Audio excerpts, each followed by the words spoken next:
अस्सलाम वालेकुम my YouTube family, welcome back to mix food. आज हम बनाएंगे चिकन स्टीम रोस्ट, वो भी बगैर किसी स्टीमर के, और सिर्फ 5 मिनट में ये स्टीम रोस्ट बनकर तैयार हो जाता है। बहुत ही ज़बरदस्त बनता है, बहुत ही बेहतरीन जायका होता है। रेसिपी अच्छी लगी तो रेसिपी को लाइक और शेयर ज़रूर कीजिएगा, चैनल को सब्सक्राइब कर लें ताकि आपके पास अच्छी अच्छी रेसिपीज़ आती रहें। रेसिपी को स्टार्ट कर लेते हैं। यहाँ पे मैंने एक बाउल ले लिया है, ये हड्डी वाला गोश्त है, दरमियाने साइज़ की बोटी ली है। इसको अच्छे से वॉश करने के बाद जब ये ड्राई हो जाएगा, इसको हम एक बर्तन में ऐड करेंगे जिसमें हम इसको मैरिनेट करने वाले हैं। आप अपने हिसाब से बड़ी या छोटी बोटी भी ले सकते हैं। अगर आप बड़ी बोटी लेंगे तो आपको थोड़ा-सा 5 से 7 मिनट ज़्यादा लग जाएँगे, वरना अगर दरमियाने साइज़ की बोटी है और चिकन है, तो चिकन तो बहुत ही जल्दी गल जाता है।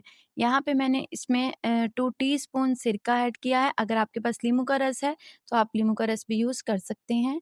हाफ़ टी स्पून नमक ऐड करेंगे, हाफ़ टी स्पून सुरख मिर्च का पाउडर ऐड करेंगे, हाफ़ टी स्पून कुटी हुई लाल मिर्च ऐड करेंगे, हाफ टी स्पून से थोड़ा-सा कम 1/4 टीस्पून है ये जो मैंने हल्दी का पाउडर ऐड किया है, और 1 टीस्पून हम धनिया पाउडर ऐड करेंगे।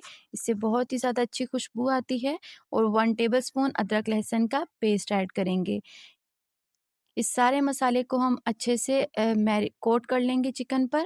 यहाँ पे मैंने तंदूरी मसाला ऐड किया है, हाफ़ टी स्पून है। अगर आपके पास है तो आप ऐड कर सकते हैं, अगर नहीं है तो स्किप कर सकते हैं। तंदूरी मसाले से एक जो रेड सा कलर है वो बहुत ज़्यादा अच्छा आता है, और टेस्ट भी बहुत ज़्यादा एनहांस हो जाता है। अगर आपके पास तंदूरी मसाला ना हो तो आप थोड़ा-सा फूड कलर ऐड कर लीजिएगा, ताकि अच्छा सा कलर आ जाए। इसको अच्छे से मिक्स करेंगे, और ये देखिए मिक्स मैंने कर लिया है। अब मैं इसको ओवरनाइट के लिए रख दूँगी। अगर आपके पास टाइम कम है तो कम से कम आपने 2 घंटे के लिए ज़रूर रेस्ट देना है चिकन को, ताकि ज़ायका अच्छा बन सके। अब एक प्रेशर कुकर ले लेंगे। ये नेक्स्ट डे की वीडियो मैं आपको दिखा रही हूँ। जब चिकन नॉर्मल हो जाएगा, नॉर्मल टेम्परेचर पर आ जाएगा, सारी बर्फ़ जो है वो पिघल जाएगी, उसके बाद हमने इसको एक प्रेशर में ऐड कर देना है, और उसी बर्तन में मैंने थोड़ा-थोड़ा पानी डालकर, ठीक है, खंगाल लेना उसी बर्तन को। जो मसाला लगा हुआ है वही पानी हम इसके अंदर ऐड कर देंगे। आपने बहुत कम पानी ऐड करना है। यहाँ पे मैंने सिर्फ 1/4 कप पानी इसके अंदर ऐड किया है, और मैं सारी बोटियों को अच्छे से तय पर लगा दूँगी। उसके बाद मैं फ्लेम ऑन करूँगी, और 2 मिनट मैंने हाई फ्लेम पर कुक किया है। जब प्रेशर बन जाएगा, सीटी बोलने लगेगी, तो आपने सिर्फ 3 मिनट कुक करना है। 3 मिनट के बाद आपने ढक्कन जो है वो उतार देना है, और जो थोड़ा बहुत पानी है वो खुश्क कर देंगे, और जो मसाला है वो बोटियों पे लग जाएगा, ठीक है? सारा सिमट जाएगा।